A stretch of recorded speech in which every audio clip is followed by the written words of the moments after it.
stay loose, I stay hype. I stay loose, I stay hype. I stay loose, I stay hype. I could do this all night, cause I do what I like. Yeah, I do what I like. Yeah, I do what I like.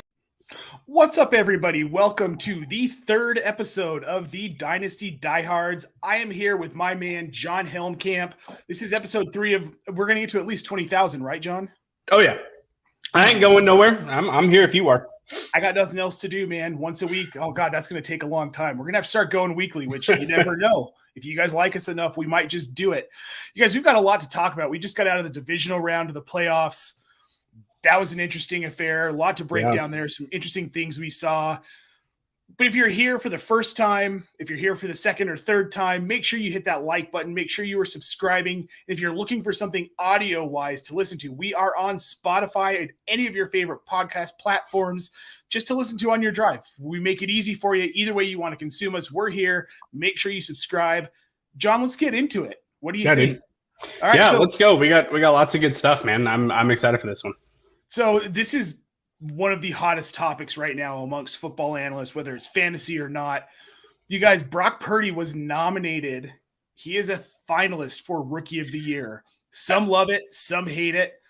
We're not going to talk about that necessarily here. Maybe we'll get into it. But my question is, long-term, what we're seeing out of Brock Purdy. John, is he legit? I mean, he hasn't lost a game. All right, San Francisco in the NFC Championship. Well, his defense has San Francisco in the NFC Championship. Let's call it what it is. Purdy's been fine, and he definitely has a playmaking ability to him that's exciting. We saw that in college as well.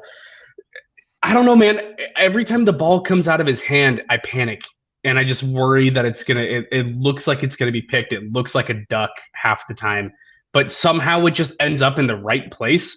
I don't know. Like his ability to process is pretty decent. I don't think that he's by any means a locked in, star of a quarterback, but he has shown an ability to make plays. He's shown an ability to improvise. He's shown an ability to make the right decisions most of the time, and not put his offense in harm's way. Not turning the ball over versus Dallas was huge. So I'm not here to anoint him as the next great, late round gem, like a Tom Brady-esque that got drafted late and he's going to go on and win 1,000 Super Bowls. But I think there's something interesting about it. And I think that he matches the Shanahan system pretty well because they do have that elite defense. They do have that varied look in the running game. I think that he can operate that offense well. And I think that he deserves to at least have a shot to continue to run this offense and see if he can continue to grow and develop along with it. So here's some stats I pulled, just some grades, some stuff off of Pro Football Focus. He was 41st in turnover-worthy play percentage. Yep. If you look at him, all quarterbacks all season, 3.5%. That's not bad for a guy who is Mr. Irrelevant. Second one, he's 14th in passing grade. It's 74.2. Does that change your mind a little bit? And I hear what you're saying because we've seen some of those throws. It kind of looks like he's throwing ducks, but like you said, they get there. Yeah, and they're not being graded as turnover-worthy throws. So, yeah, I mean, it doesn't really change my opinion on it very much. I think 14th in passing grade sounds about right. If you think about that, you're like, oh, okay, so he looks like an average quarterback, like 14th middle of the pack. It's like, cool, okay, yeah, that sounds probably about right for maybe what we can expect out of Brock Purdy.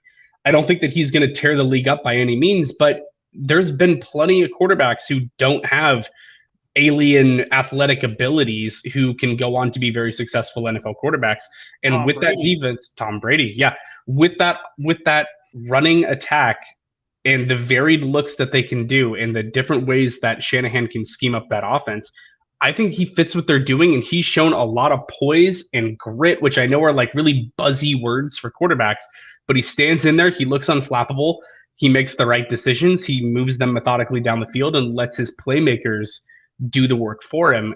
It works. I mean, I think that he should be willing, or I think he should be given the opportunity to keep leading this San Francisco attack. Well, Garoppolo's out this week. We've already heard that. Mm-hmm. I think personally, if Purdy gets them to the dance, you got to ride with the guy that got you to the dance, right? Like you got to play him in the Super Bowl, especially because he will have not lost a professional game. Yeah. If they make the Super Bowl, though, does that cement Brock Purdy as the 2023 starter. We heard a report from Mike Silver that Shanahan's camp wants him as the starter anyway, but does that make it impossible for them to pivot off of him as the starter? I think so. He gets them to the Super Bowl and continues to look strong and not turn the ball over and make plays with his legs and do all the things that they want their quarterback to do. I think that he's their starter next year. The Trey Lance thing has just not panned out. I know they gave up an arm and a leg to trade up and take him, 3 firsts and then some extra picks in there as well. But they're getting what they want out of the quarterback from Purdy. Maybe it's time to just kind of cut bait with Trey Lance, trade him to another team that wants to take the gamble on the athleticism and see what you can get from him from there. Now, question for you. Do we know when Trey Lance is going to be ready? Is he looking more like camp? Is he looking more like week 1, week 2, week 3? He'll be like actually fully ready to go? I'm not entirely sure of his injury timeline offhand. I'm not sure because that will be a big factor in what they can do with him, right? It was kind of the same thing as Jimmy Garoppolo last year. It's like, well, he wasn't throwing the ball, so you're not going to make a trade right now if he's not even cleared to throw yet. If we're looking at a similar situation where he's not, able to get on the field, I think that could definitely play into it. But let's see, it was on September 19th was the first operation. So I would think that means camp off the top of my head, but I'm not going to say anything that I'm not 100% sure on. No, and that would line up. I mean, it's not a torn Achilles; it's a broken leg, which isn't great. But I think we'll see him back around camp. Do you think there's going to be much of a trade market for Lance though? Because when we saw him last season, he wasn't good. Yeah, he really wasn't. But I don't know, his athleticism and what everyone was talking about him coming out of college with his ability to run and stuff like that. And you have multiple teams that are very infatuated with that concept. And they've seen what Lamar Jackson can do and what Justin Fields did this year, rushing for over 1,000 yards. Maybe they think that there's something there with Trey Lance where if he can get healthy, they can build an offense around him like Baltimore did with Lamar Jackson when he came in. So I don't know, there might be a bit of a market. They're not going to get back what they gave up. No way. But if they're committed to seeing Brock Purdy as the starter, I don't know that Trey Lance makes sense as the backup because he's so different skill set wise from Brock Purdy. You want a quarterback that can come in and operate the same offense as Brock Purdy in case Brock Purdy needs to be replaced because of injury or performance or whatever. Those are two very, very polarizing skill sets. I don't think it makes much sense. I mean, maybe Jimmy Garoppolo goes back to being a longtime NFL backup and he's behind Brock Purdy. I don't know. They've got a hell of a conundrum to figure out in San Francisco this offseason. They do, but for now, I think there's a good chance they make it to the Super Bowl. Everybody's just giving it to Philly. Sorry, Joe, our co-host who couldn't make it tonight. Big Philly fan. I'm not going to be shocked if San Francisco pulls this off. Now, let's flip to the other side of this here. We had the Bills and we had the Bengals, and this game did not go, I think, as anybody assumed it was going to go. I was looking at a shootout. I put money in DFS, banking on that being a shootout, banking on those quarterbacks both just going buck wild. It's not what we got. We saw, what did we get out of Josh? Like, what did we see out of Josh Allen? What was that? He folded under pressure at the end of that game. Not that they had much of a chance to come back and win anyway, if we're being realistic, but he just lost it, and that pick was sloppy. And then you've got Diggs yelling at him. Diggs, there's problems right now in Buffalo. Where there are not problems are in Cincinnati and Joe Burrow.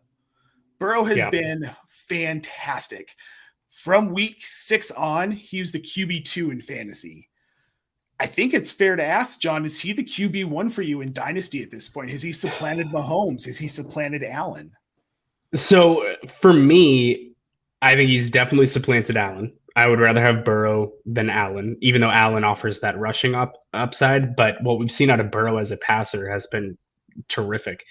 I'm not willing to pivot off of Mahomes yet as the QB1 because Mahomes led the league in passing yards this year, threw for, 41 touchdowns off the top of my head. I'm trying to remember. A ton, 5,000 yards and 40 plus touchdowns, I believe. And he did that with basically Travis Kelce and no one else. We're looking at Burrow operating in an offense that has Jamar Chase, T. Higgins, Tyler Boyd. You're getting production out of the tight end position as well, and also out of the running backs.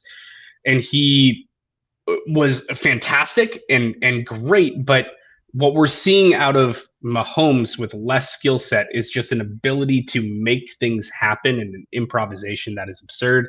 I'd still rather have Mahomes because I think that they're going to continue to invest in that wide receiver room in Kansas City, whereas Cincinnati might be looking at having to lose T. Higgins because they're going to have to pay both Burrow and Chase coming up here shortly. Higgins could be a trade candidate this offseason. So we're splitting hairs. Joe Burrow has been fantastic. He's my QB2 in Dynasty, not by much. He's elite. He's one of the best processors in the game. His decision-making is absurd. I love Joe Cool. I still have Mahomes as my QB1, but it's really close, man. He's up there in that elite echelon now.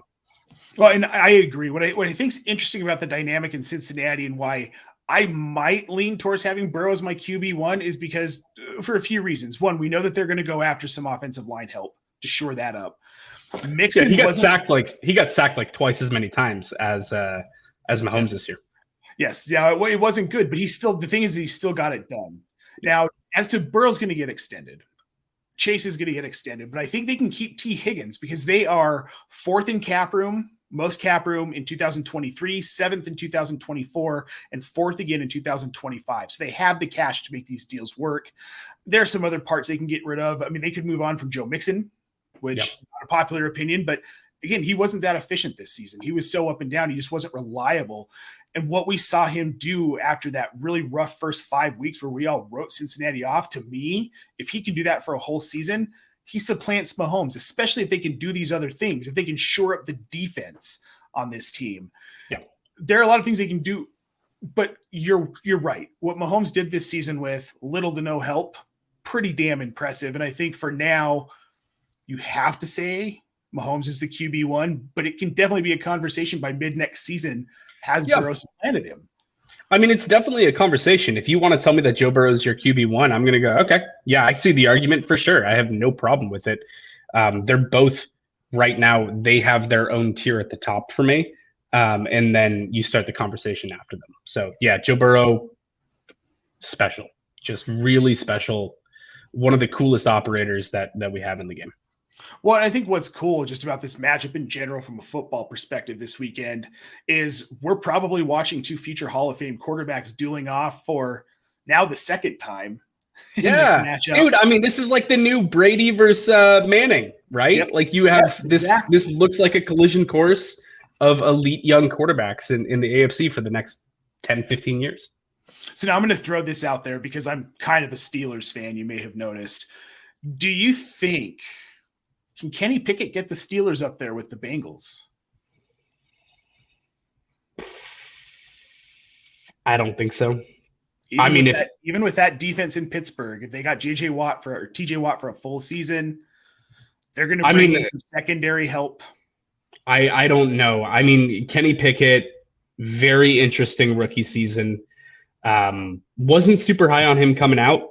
You know, he was the best of a really weak quarterback class. But if you look at, the last 3 years and then add in like the 2023 quarterback class, like of those groups, he'd probably be around like QB 10 or so. So I don't know. I think there's still a lot of unanswered questions. They had weird things happening with that Pittsburgh offense this year. Like Quentin Johnston had the most targets without a touchdown of any wide receiver in 10 years, something like that. It was so you have weird, like fluky stuff there. Quentin Johnston's probably an 8 to 10 touchdown per year guy going forward. I don't know. I'm not sure that he has the tools to get them there. We saw some real good stuff from Pickett. We also saw some really not good stuff from Pickett. Brock Purdy looked a lot better than Kenny Pickett on the field this year. So I don't know. I'm not sure that they have the answer in Kenny Pickett. Jury's still out for me. If you have him in Dynasty, he's a hold. I'm not looking to go out and buy Kenny Pickett. I think we just need to see more continued development there. Sure. And that's fair. It's an interesting question. The reality of it is, like, in my heart of hearts, I know Pittsburgh is going to be the wild card unless something freakish happens in Cincinnati. They're always going to be good. Now, what about the Browns, though? Can the Browns with Deshaun Watson, can they catch Cincinnati in this division? Is it mean for me to say I hope not? No, because I feel the same way. Yeah, I don't want to see Deshaun Watson succeed at anything he does in life. I don't say that about any football player except for Deshaun Watson. But man, yeah. Anyways, different topic for a different time. No, I think that Cleveland's pretty far away. Right now, it really looks like it's Cincy and Baltimore at the top. Baltimore's going through some weird upheaval this offseason that they're not used to seeing as well. Man, Cincy they went from the cellar to the penthouse, and they've got control of that division right now. It's going to take a lot to unseat them with the way that Joe Burrow's playing. Well, I'm going to be interested to see what Baltimore does. Now they've gotten rid of Greg Roman. John Harbaugh kind of signaling, we want to throw the ball a little bit more. Maybe we want to get one of those elite wide receivers to actually come here. And to do that, they had to get rid of Greg Roman, as we know. We heard from Sammy Watkins. We heard from Willie Snead. It wasn't a good environment for a wide receiver to succeed. So for Marquise Brown also. Marquise Brown, he wanted out. He wanted to go to, of all places, Arizona. So I don't know, man. I don't. That team is a mess, which we've talked about, and I'm sure we'll talk about plenty more this offseason. Yep. With Baltimore, so first of all, Rashad Bateman. This is good news for him, right? It has to be. I mean, Greg Roman. I love Shoddy. I think he's incredible. He's dealt with injuries. I really hope that next year, his third season, that he is healthy and on the field and with an offense that wants to open it up and throw the ball more, because I think Rashad Bateman is awesome. I think right now he's a great buy in Dynasty. You could probably go out and get him for a second. Yeah, maybe. Yeah, like I would do that. I'd give a second for Rashad Bateman. In fact, I might go make that deal in a few leagues tonight. But yeah, I think it's got to be great news for him. I think they're going to be looking to add another wide receiver potentially in the draft. Spoiler alert, we're also going to talk about incoming rookie Quentin Johnston tonight. And I saw Mel Kiper's mock draft had Baltimore taking him in the late first round. So they might look at shoring up their receiver room and opening up that offense a little bit more, which I think would be great news for everyone on that team from a fantasy perspective. Yeah, no, absolutely. That's what they have to do if they're going to compete in this division, if they're going to compete with Cincinnati, especially because their defense just hasn't been that lockdown defense we've seen in the past. So I'm excited to see what they can do with a new offensive coordinator and let Lamar throw the ball. We know he can do it. The kid's got a cannon. Just let him unleash it. Let him use it more often. Maybe you do that, and he's not missing half of a season because he's getting banged up running the ball. Right. Yep, I agree. I think that it would make more sense. I think if especially happens to me if they do decide to invest in Lamar Jackson long term. If they give him a new contract this offseason, then it's like, okay, we're paying you a lot of money over a lot of years, then we need to protect you. And the way to protect you is start throwing the ball more and not have him run the ball 700 times a season. Well, and this is a franchise that they're never going to go into rebuild mode. That's never going to happen. They're never going to allow it to get that far. This is an interesting division. It's a lot better with teams I wasn't expecting to be at the top. You've kind of thought the Browns were on their way there with Kevin Stefanski.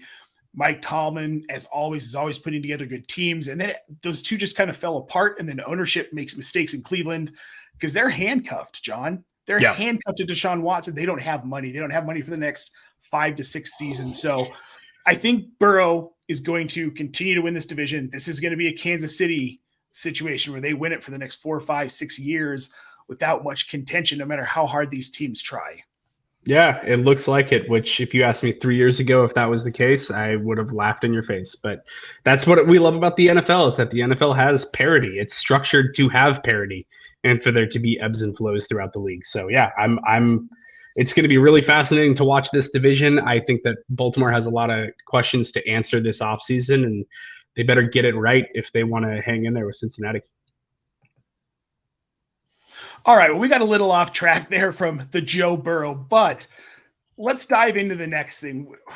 Buffalo, the way that they lost to Cincinnati, they almost didn't put up a fight. They were down 21-0 at one point. It looked over basically after 2 drives when they went up 14-0. It was ugly. But I think we can all agree the one major problem here is that the Bills need a power running back. James Cook wasn't getting it done. Devin Singletary isn't really that between the tackles guy. You don't want him doing that all the time. Right. They didn't have anything else.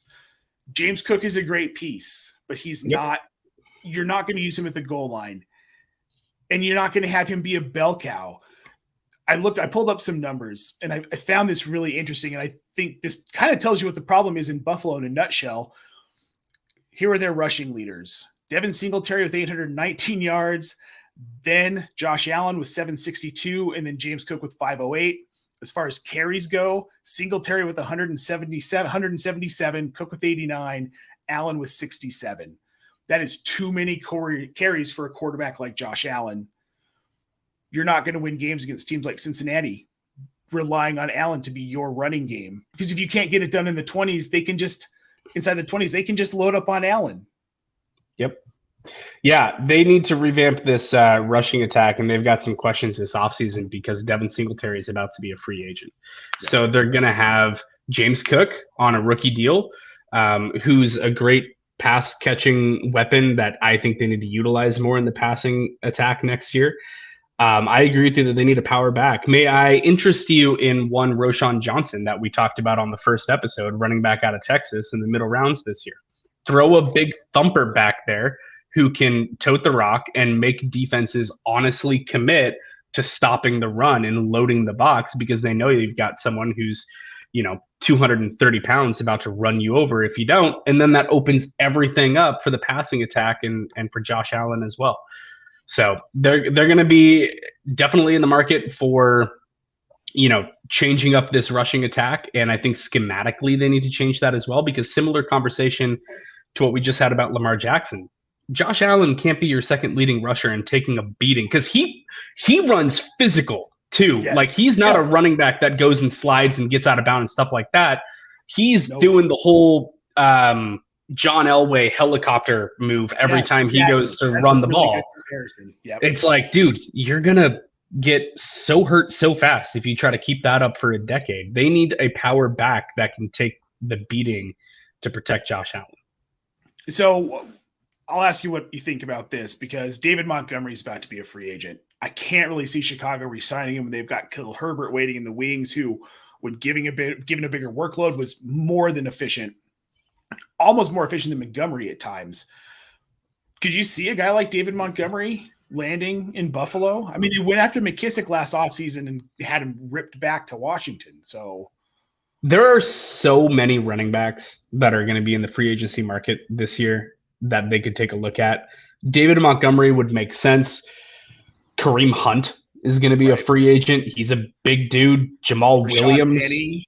Yeah, Jamal Williams. I think Jamal Williams stays in Detroit. I think so too. They love him. They love him too much. But again, if they come in with a bigger, better deal, you never know. I mean, it depends on how much money you're wanting to spend here. If you're Buffalo, right? Like, do you want to spend it on one of these expensive guys? Are you looking for a lesser investment, like a Ronald Jones, to be a power back? I don't know what they're going to want to do, but the running back carousel this offseason is going to be crazy, which is basically why I'm not touching many running backs via trade in my dynasty leagues until the dust settles a little bit. But I agree. I think David Montgomery would be an interesting fit. As a Bears fan, I would hate to see him go, but I would understand it. We're not in a place right now to have a running back on a second contract, even though we have a ton of money to spend. Like, right. I get that, but I could see him leaving in free agency as well, and us looking for more of a pass catching back in the draft. So David Montgomery would be really interesting, and I think that he would do well in that offense if they wanted to, feature him and give him 220 carries a year. Sure. He feels to me like that missing element in the red zone that they didn't have. Their leading red zone carrier last season outside of Devin Singletary was Zach Moss, and he only played 5 games with the team. So that's obviously they couldn't punch it in. And you can't just be one dimensional in the red zone. You know what I mean? Like, I know you have Josh Allen and he's your red zone back basically, but if they have an actual running back that has to be respected at the goal line as well, it opens everything up for Josh Allen on those keepers, for the play action passes down there inside the 10. I agree with you. I think they need to address running back. They've been trying to basically for 2 years, right? And it just hasn't been working. They need to make a big move at it this offseason. Well, and as much as I love James Cook, because I do, Big James Cook fan. Me too. He's like my third or fourth most rostered running back in Dynasty. He's not that bell cow. He maxed out at 14 carries in week 13 against New England. Right. That was his highest carry total. And I don't think you're going to see him get more than that because he's not like his brother. He's not that big bruising back with quick feet. He's got the quick feet and he's shifty, but dude, you don't want to put a guy into that much pressure, that size. So he's one of those running backs that needs to be deployed at like 10 to 12 carries, but then also give him 5 to 7 targets. Like they need to lean on him more in the passing game, especially because they have no weapons outside of Stephon Diggs. Gabe Davis fell on his face this year. Put him out there, like line him up in the slot. Let him go cook a linebacker, man. Like he ran those option routes all day long at Georgia and was just destroying linebackers on them. Like he needs to be a bigger part of their offense in the passing game while they bring in a complementary power back as well to that offense. Exactly. So can I ask you this? Is there a chance that Bijan slips far enough down that they could have a shot at him? There's always a chance because you never know how the league's going to value a running back. So if there was a slide to happen, it wouldn't surprise me if it was Bijan, even though I think that he's a top 10 talent in this draft. You never know. The running back position is always undervalued because they have short shelf lives. And, you know, basically by the time a running back is ready for their second contract, you're essentially looking to replace them. This isn't someone where you want to go draft a wide receiver like a Jamar Chase and be like, cool, he's our wide receiver 1 for the next 12 years. You know, that's not what happens at the running back position. I don't think that he falls. But if you tell me that teams start looking at it and going, well, I'd rather go take a corner. I'd rather get a linebacker here. I'd rather, you know, take a wide receiver here. And he ends up sliding a little bit. It's possible that he falls on draft day. If he falls into Buffalo's lap, I'm going to laugh so hard because there's no way that he should fall that far down the board, but you never know what's going to happen in the draft. There were people that thought Malik Willis would be a top 5 draft pick last year going to Detroit, and he lasted until the 3rd round. Dude, I thought so too. I thought it was a chance. Like, you never know what's going to happen on draft night. So I don't think that it happens. I think odds are Bijan ends up somewhere around like 12 to 15. I think that's probably what happens, but you know, you're only looking at him needing to get to 27, 28 for 28 for Buffalo to have a pick. 28. I think it's 27 because Miami's draft pick was forfeited. That's right. It is 27. So if you're projecting him to go around pick 15 to 18, could happen. He only has to fall 10 more spots. Yeah. So I just want to ask your thoughts on this. Then we'll move on to Quentin Johnston here. But I saw a mock on NFL Network today that had him going at 22 to the Chargers. I will cry. I will cry so hard if they decide to do that. And I don't think there's any way that they do. If you're looking for a complementary piece to your stud pass catching running back in Austin Eckler, why are you spending a 1st-round pick on it? That doesn't make any sense. It would be like Jacksonville going and taking Travis Etienne with the last pick in the 1st round. When they had James Robinson on there, you weren't going to expect James Robinson to tear his ACL. It makes no sense to double down at the running back position in the 1st round. Like, it happened to work out for Jacksonville because James Robinson got hurt, and then, oh, shoot, we can put Travis Etienne into the mix. It actually was like really lucky that way for them. Not for James Robinson, unfortunately, who's no longer employed. But I just don't see the Chargers trying to give a complementary piece to that backfield and drafting Bijan Robinson. That makes no sense to me. Well, it doesn't make any sense, partially because they already have Isaiah Spiller. Now, I'm not saying that Isaiah Spiller is going to light the world on fire, but he can serve that role. They had him this year, and they used Josh Kelly instead. So why they would go out and spend that kind of capital on Bijan doesn't make any sense to me. I'm really glad you agree with me. I was just really annoyed by it earlier, and so is Jen, to be fair, as we were watching it. It's like, there's no way he drops that far. But I mean, anything's possible. Anything is possible, John. And even if he does, I don't think he goes to the Chargers. But they've made questionable decisions. So we know that Las Vegas needs a quarterback, right? We know that that's probably going to happen. The Derek Carr era is likely over. It's not official yet, but it sure looks like it is. What if they go out and they get Tom Brady And then suddenly they're sitting there with the 7th overall pick. And they're looking at the board and they let Josh Jacobs go in free agency. And then you have Bijan Robinson sitting there. I mean, I could see that. Doesn't that just kind of sound like a Raider thing to do? That's what I was going to say. It sounds like something Al would have done. Definitely sounds like something Mark would do. I could totally see that happening. And what's interesting about Vegas is that they've kind of told Josh McDaniels, like, go get your guys. And if he gets Tom Brady, they're talking about letting go of Waller and Renfro, moving them. I mean, does Gronk come back? Oh, God. Oh, Gronk I don't to the want to silver be, and black. I don't want to be one of those people that's like, just like, this means Gronk's coming back. But like, this feels like he tweeted out late in the season that he was bored. Yeah. He's got another year to rest his body. Las Vegas is like, that's his jam, dude. Gronk in Las Vegas. And then you pair him with Brady and McDaniels. I mean, it makes me sick to my stomach to think. I mean, they would just be running, seam routes 24/7 to Gronk and then opening up Devontae Adams on the outside. All right, well, that's a really interesting hypothesis and a rabbit hole that we can go down far. But like looking at the draft board right now, looking at the picks, Las Vegas at 7, Carolina at 9 if they don't trade up for a quarterback or address quarterback via free agency. Philly's sitting there with the 10th pick.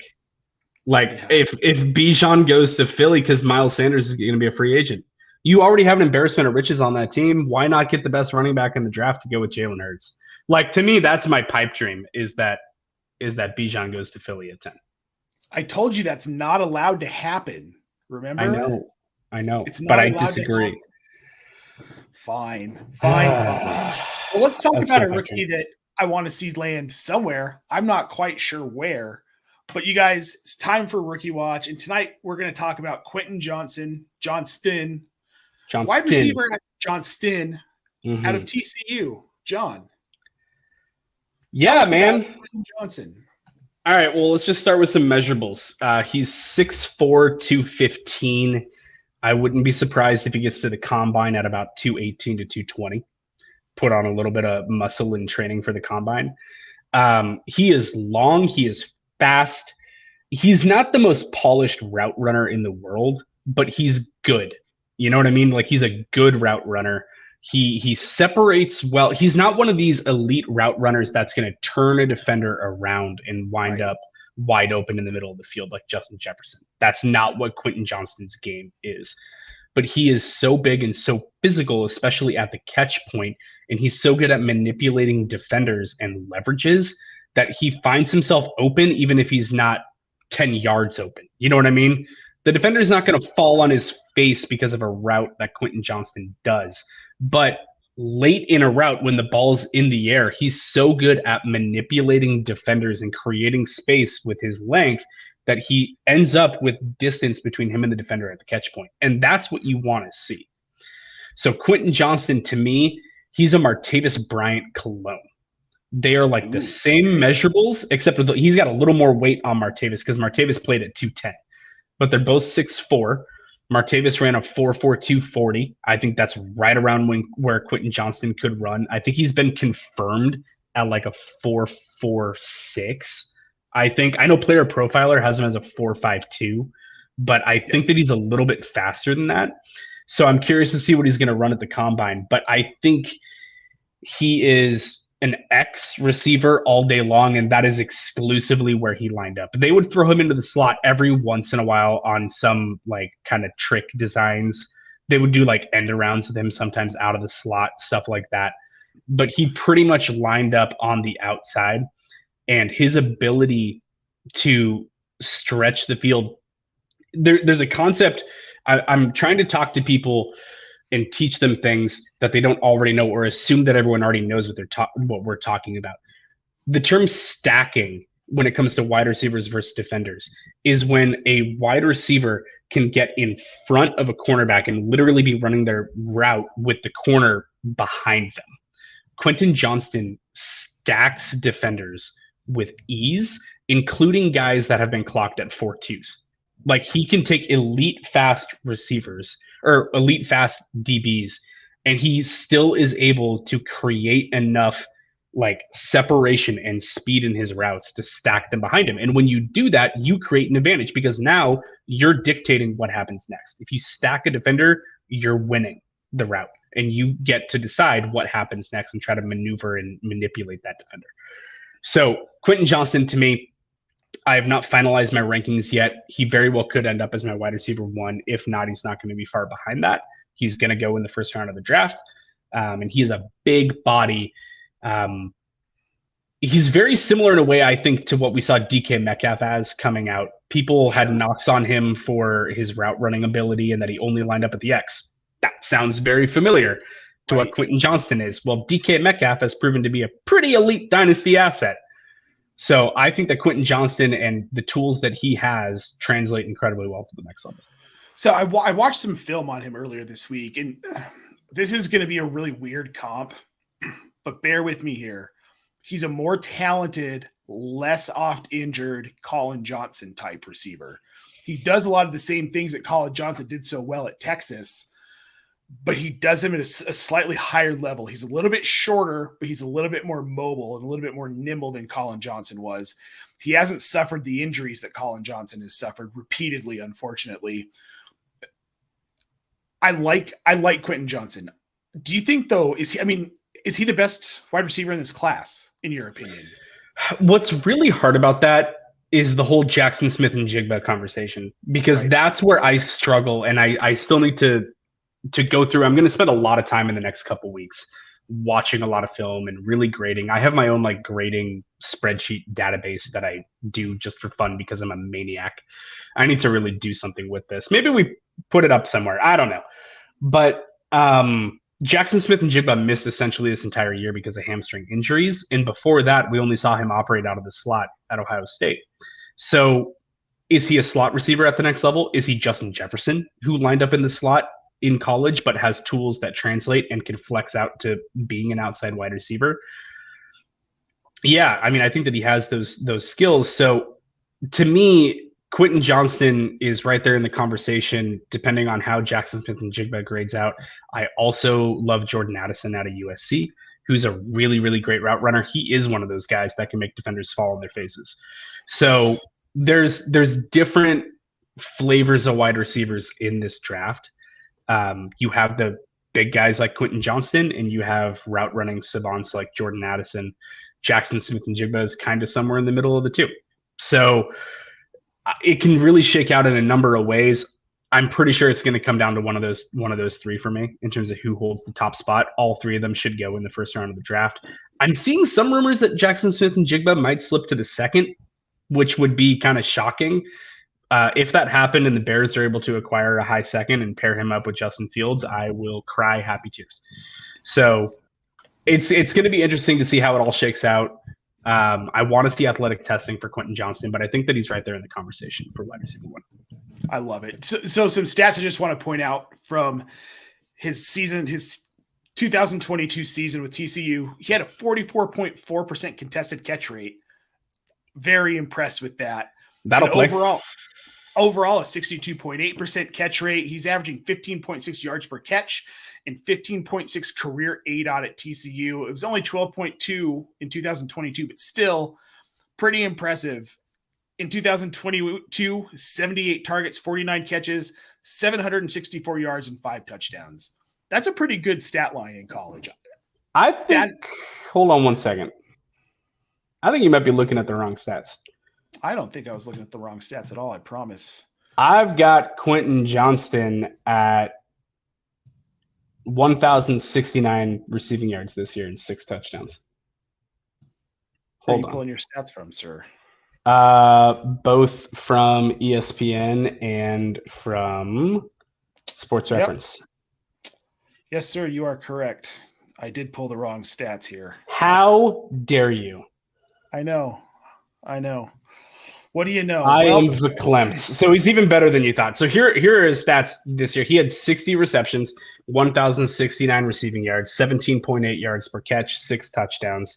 I would have personally liked to see that touchdown number be higher this year, but they also had Condre Miller at running back, who just poached so many things in the red zone. And when you watched games for TCU this year, Quentin Johnston, he got tackled inside the 5. It felt like 3 times a game on some deep pass that, it was a contested catch, and he fell inside the 5. And then they would hand it off to Condre Miller. So he's an elite X receiver to me. He's one of those guys that lines up on the outside, wins contested catches, has strong hands, late hands, which I love to see. It's when a wide receiver is running his route and he doesn't show early that he's going to try and make the catch. So that way defenders can't clue in that the ball is coming. He shows late hands a lot, and he's got strong hands. So he's a physical wide receiver, man. He's the best of that breed of wide receiver in this class, the guy that's going to line up on the outside and win those contested catches. I love it. And just so I don't look like a complete and total dumbass, I pulled my stats from PFF, which didn't include college playoff stats. There you go. So there are 2 games missing. I was looking at regular season. Pro Football Reference, College Football Reference has the playoff stats as well. So there's the difference. There's the difference. All right, guys, I think we're going to wrap it up here. Thank you so much for tuning in. And again, don't forget to like and subscribe to the channel so you do not miss any shows. We're going to get a lot more exciting as this offseason goes on. We're going to have mock drafts. We're going to have more detailed rookie breakdowns, probably starting here shortly after the Super Bowl. We've got some more exciting stuff coming that when we start to kind of get it all polished, we'll tell you guys about it. Make sure you're following us on Twitter. Guys, we will see you next week. I stay loose, I stay hype, I stay loose.